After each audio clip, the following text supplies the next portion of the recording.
Shalom mes chers amis, nous sommes dans ce retour de Yaakov en terre d'Israël et maintenant il a avec lui une nouvelle force. Nous l'avons vu, la force s'appelle Israël.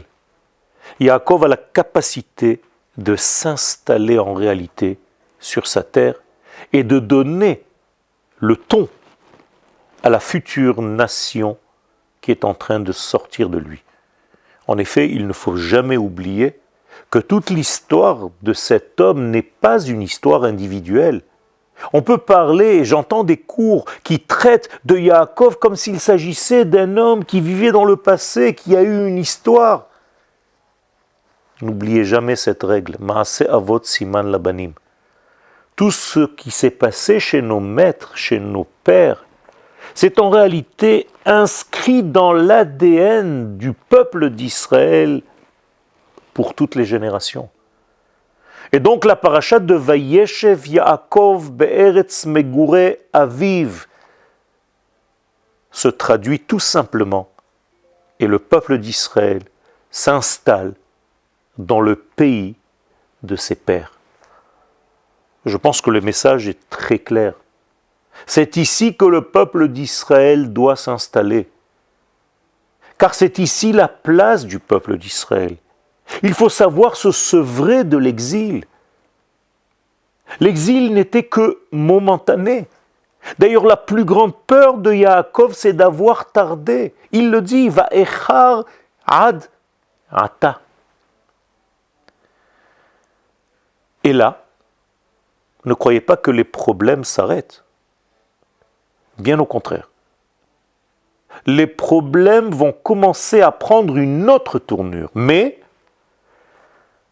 bien entendu, c'est la construction même, difficile, certes, mais construction du peuple d'Israël. Là va commencer l'histoire de Yosef par rapport à ses frères. Il y a ici une dispute familiale dans le premier degré de lecture de la Torah. Mais bien entendu, nous devons aller au-delà. Nous devons comprendre de quoi s'agit-il. Et je vais vous le dire, en toute humilité, je pense qu'il s'agit là de la correction de la première dispute entre deux frères. Celle de Caïn et de Hevel, qui s'est développé, et qui est arrivé en réalité à cette histoire entre Yosef et ses frères.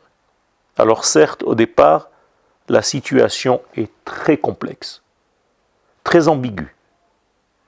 Mais je vous projette quelque temps plus tard, où toute cette dispute en réalité va s'avérer, toute cette dispute va en réalité se transformer en paix entre Yosef et ses frères. Vous comprenez bien qu'il s'agit ici de toutes les formes agissantes dans le peuple d'Israël où le jour viendra où tout le monde sera dans l'union, pas dans l'uniformité, car chacun a sa structure personnelle, sa façon de voir les choses, mais dans l'unité, dans l'amour. Bikesh Yaakov lishev beshalva kafatz alav rugzo shel Yosef.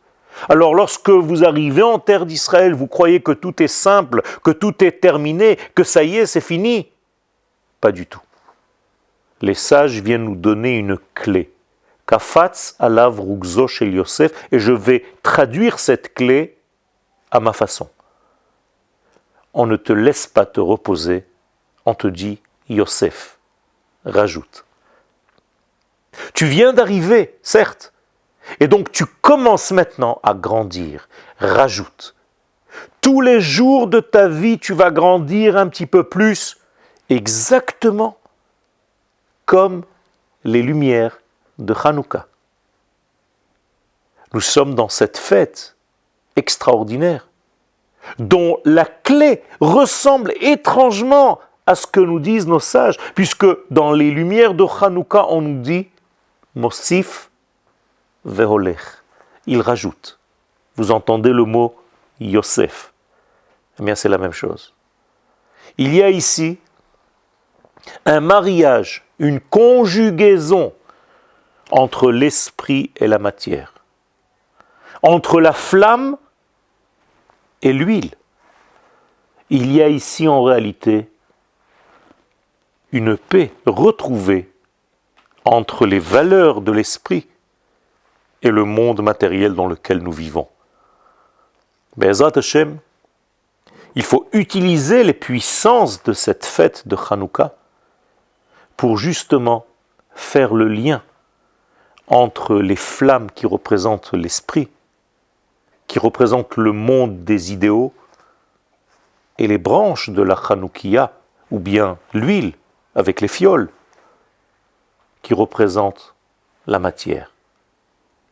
Ce mariage est extrêmement précis en hébreu. En effet, les flammes se disent lehava, et on entend le mot hevel, alors que les branches de la Hanoukia se disent kanim, et on entend kain. Vous comprenez que lorsque vous allumez votre Hanoukia, vous faites la paix entre hevel et kain, entre l'esprit et la matière.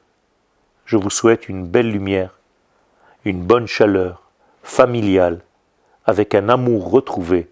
Et n'oubliez surtout pas que la fête de Hanouka, c'est la fête du retour vers la souveraineté d'Israël sur sa terre.